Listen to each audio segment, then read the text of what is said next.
Hola a todos, ¿qué tal? Espero que estéis muy bien. Hoy vamos a ver el tercer punto del tema, que es la contraofensiva aliada y cómo llegamos al final de la guerra, ¿vale? Como ya comentábamos en la clase anterior, la entrada de Estados Unidos en la guerra será el factor determinante que desequilibre la balanza a favor del bando aliado. Y en esta parte hay algo que a mí me parece muy interesante y que quiero que analicemos juntos, y es el uso que hubo en estos años de la guerra, en los años 40, del cómic, ¿vale? Sobre todo del cómic norteamericano. Unos años antes, en 1937 y en el 39, nacen Action Comics y Timeline Comics, que son lo que hoy conocemos como DC y Marvel. Y es muy interesante que entendamos que en este momento Estados Unidos no usa el cómic como un entretenimiento para la juventud, sino que tiene una finalidad propagandística, ya que pretenden persuadir a la sociedad, sobre todo a los más jóvenes, con fines tanto ideológicos como políticos, como comerciales. Y lo que hacían era en que intentaban influir en la sociedad, en sus emociones, en sus opiniones, en sus acciones y en sus actitudes. Es exactamente lo mismo que pasa hoy en día con gran parte de los mass media.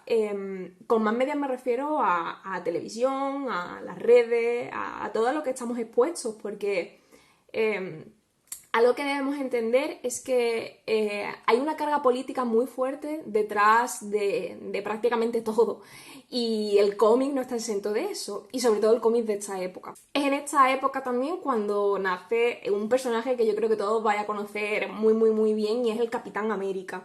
Bueno, todos sabemos que es un super soldado que se va a convertir en el terror de los nazis primero y después del comunismo. Y muchos de los villanos contra los que se enfrentan, como en las películas de Marvel, reflejan el comunismo y el enemigo de América en ese momento. Si os interesa todo el tema que tiene que ver con el cómic y con esta carga política, hay un documental muy interesante que es este de aquí, que os estoy dejando por el vídeo, que se llama Captain America Punching Nazis, Why Comics Were Always Political, ¿vale? Es muy interesante, es verdad que solamente está en inglés, pero se entiende bastante bien y la verdad que te hace reflexionar un poco sobre el uso del cómic y el origen de estos personajes que consumimos casi a diario y que no sabemos de dónde vienen y su intencionalidad, ¿no? Una vez terminado esto, vamos a empezar a analizar cuáles fueron las batallas más importantes que llevaron al bando de los aliados a ganar la guerra. Dentro de las batallas las primeras batallas que pierde el ejército alemán está la batalla en Stalingrado, dentro del continente europeo. Esta va a ser una de las batallas claves que cambiará el curso de la Segunda Guerra Mundial. Esta fue la primera gran derrota que sufre el ejército alemán y el protagonista y el vencedor es el ejército soviético, que inició una ofensiva muy fuerte por el oeste alemán, y a finales de 1944 ya habían ocupado Rumanía, Bulgaria, Hungría, Varsovia y habían liberado Yugoslavia y Albania. Pero hay una cosa que no nos cuentan y que no aparece en los libros y que yo considero que es bastante injusto, y es que gran parte de este ejército de aviación estaba formado por mujeres, ¿vale? Es algo que muchos no sabréis o que no habréis escuchado nunca, pero aunque en un primer momento las mujeres estaban excluidas del combate, a pesar de realizar diferentes labores en el ejército, fue gracias a la intervención de una coronel, Marina Raskova, que partieron 3 unidades aéreas solamente de mujeres. Y es a partir de entonces cuando la URSS empieza a movilizar a las mujeres en el ejército de una manera brutal, y casi un millón de mujeres formaban parte del ejército. Y es muy importante que sepamos que fueron ellas las que se enfrentaron en muchísimas ocasiones con los aviadores estrellas del ejército alemán, y fueron las mujeres, fuimos nosotras quienes formamos parte de esta gran victoria que fue la batalla en Stalingrado. A continuación vamos a ver un tráiler de un juego de mesa, ¿vale? No sé si os gustan los juegos de mesa, a mí es una de las cosas que más me gusta, Y este juego está basado en las brujas de la noche, que es así como llamaban a las mujeres bombarderas del ejército soviético. ¿Vale? Os lo voy a dejar por aquí, que yo creo que os puede parecer muy interesante.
Otra de las grandes batallas que se llevan a cabo en este momento es la batalla de El Alamein, en el norte de África. Y es que la ofensiva alemana por conquistar tanto Egipto como el Canal de Suez se va a ver frenada en El Alamein, cerca de Alejandría, por los británicos. Y será en 1942, aproximadamente en noviembre, cuando británicos y estadounidenses desembarquen en Marruecos y en Argelia. Y finalmente, pues las tropas del eje van a ser expulsadas del norte de África. Y por último, la batalla del Mediterráneo. Los anglo-estadounidenses, ingleses y estadounidenses, desembarcan en Sicilia y en el sur de Italia, ¿vale? Para hacer frente a los alemanes que estaban entrando por el norte. Al final, Italia va a quedar dividida. En el norte, una república fascista de Saló, ¿vale? Y al sur, un gobierno antifascista que le declara la guerra a Alemania. Los aliados no llegarán a ocupar Roma hasta junio de 1944. Y ya nos estamos acercando al final de la guerra en Europa, ¿vale? Vamos a tratar los años 44 y 45. Uno de los sucesos más conocidos es el desembarco de Normandía, el conocido como el Día D. Y es que en junio de 1944, en las costas francesas, se va a producir este desembarco. Tras una fuerte resistencia, las tropas alemanas tuvieron que retirarse y finalmente París es liberada en agosto y Holanda en septiembre. En octubre, las tropas del eje evacuarían Grecia. Para conocer un poco más sobre este suceso, el Día D y el desembarco de Normandía, vamos a ver un vídeo que refleja muy bien lo que pasó en su momento y lo vamos a escuchar de la boca de excombatientes. Past 5 in the morning, we had a duel with the guns for a while, and then we obviously were opening fire. And incidentally, the noise at that time, with all ships started bombarding targets all the way along the Normandy beach.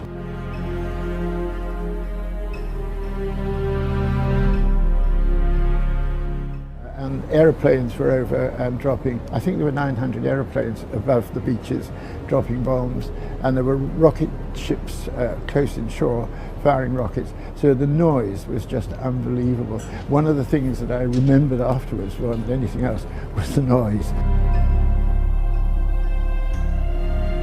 We were far more patriotic probably in those days than we are now, and we knew that the Germans had to be defeated and anything had to be done to make that possible.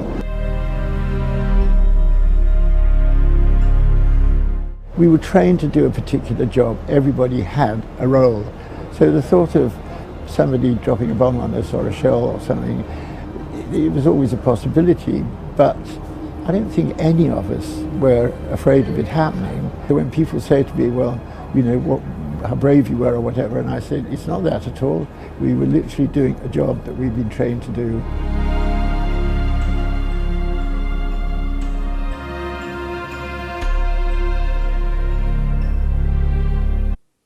Otra de las batallas que perderá el ejército alemán será la batalla en las Ardenas. Es en este momento cuando Alemania tiene que replegar sus tropas hacia el país, tienen que volverse de vuelta, ya que estaba a punto de ser invadida por dos frentes, por el este y por el oeste. Mientras las ciudades, las alemanas, estaban siendo bombardeadas estratégicamente por la aviación aliada. Será en abril de 1945 cuando se produzca la batalla de Berlín. Y es que las tropas soviéticas llegaron a Berlín y los angloestadounidenses penetraron por el Rin. Así que imaginaros la situación para Alemania. Tan crítica es la situación que en el 28 de abril Mussolini fue ejecutado y el ejército alemán de ocupación que estaba en Italia se retira, liberándose por fin la península itálica. Y ante tal desesperación, a Hitler no le queda otra que suicidarse. Y aquí vamos a llegar hasta el final y morir juntos como Hitler y Eva Braun. Lo hacemos todo juntos, ¿ya? Ya. ¿Tienes el veneno? Bien, 1, 2, 3. No, no lo has hecho. Tú tampoco, listillo. Vale, muy bien, vale. Esta vez lo hacemos de verdad, ¿vale? Muy Vale. bien, ¿lista? 1, 2... Una vez que Hitler ha desaparecido de la ecuación, al ejército alemán no le queda otra que capitular, y es esto lo que pasa. Berlín capitula el día 2 de mayo y entre los días 7 y 8 se firma la rendición del gobierno del Tercer Reich. Así pues, la guerra en Europa había terminado. Está claro que la guerra en Europa ya había terminado, pero nos queda todavía la guerra en el Pacífico. Y es que la campaña en el Pacífico, desde que entró Estados Unidos, había frenado fuertemente el avance japonés. La resistencia militar japonesa es verdad que fue muy dura, ya que para ellos rendirse suponía un deshonor, ya conocéis a los japoneses. Y esto supuso que la mortandad fuera muy elevada, hasta tal extremo que aparecen los kamikazes, que me imagino que sabréis lo que es.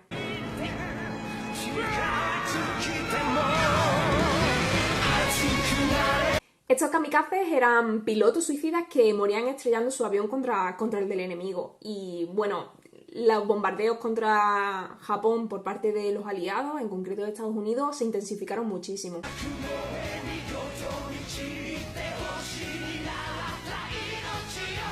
Pero tal era la resistencia japonesa que el deseo de acabar cuanto antes con la guerra fue el argumento que utilizó este hombre de aquí, que es el presidente estadounidense del momento, y usó este pretexto para emplear la bomba atómica. Así fue como se lanzaron dos bombas atómicas contra Hiroshima y contra Nagasaki el 6 y el 8 de agosto de 1945. Si os gusta la animación japonesa, como me gusta a mí, que es una de las cosas que más me gusta y que disfruto muchísimo, hay muchísimos animes y muchísimas películas que están basadas en este periodo histórico, y en concreto hay una que refleja muy bien el dolor y el sufrimiento que sufrieron los japoneses durante la Segunda Guerra Mundial y con los bombardeos. Y una de mis favoritas es La tumba de las luciérnagas, que si no la habéis visto la recomiendo muchísimo porque creo que deja muy claro lo que supuso para Japón la guerra en el Pacífico.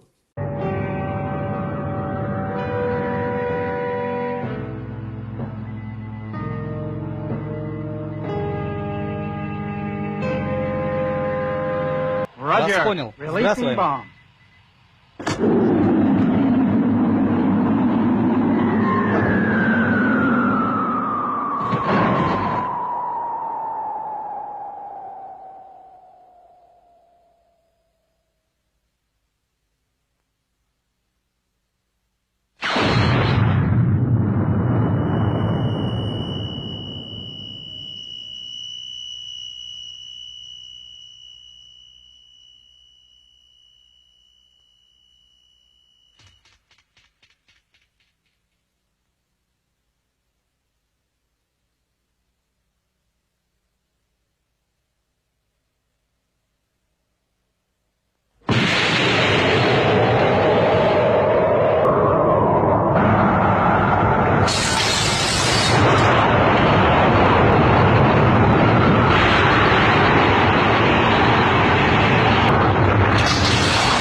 Finalmente, Japón no tendrá otra que firmar la rendición el 2 de septiembre de 1945. Ahora sí, la Segunda Guerra Mundial ya había terminado. Bueno, pues hasta aquí ya la clase de hoy, ¿vale? Ya hemos terminado todo el desarrollo de la guerra, hemos tratado las causas y todas las partes que tiene y os voy a contar de qué va la actividad número 3, ¿vale? Ya nos estamos acercando al final. La actividad número 3 consiste en que nos convirtamos en periodistas por un día y es que nos tendremos que poner pues en la piel de un periodista y vamos a entrevistar a una excombatiente del ejército soviético, del ejército soviético de aviación. Una mujer que combatió en la Segunda Guerra Mundial. Entonces, para esto deberéis de recabar información. Yo sé que hay mucha información en internet y podéis encontrar incluso entrevistas en YouTube. Os voy a dejar varios enlaces abajo a los que podéis acceder para inspiraros y por si estáis un poco perdidos. Siempre podéis preguntarme, ¿vale? Podéis escribirme si estáis muy perdidos, si no sabéis por dónde enfocarlo. Me escribís y lo solucionamos, ¿vale?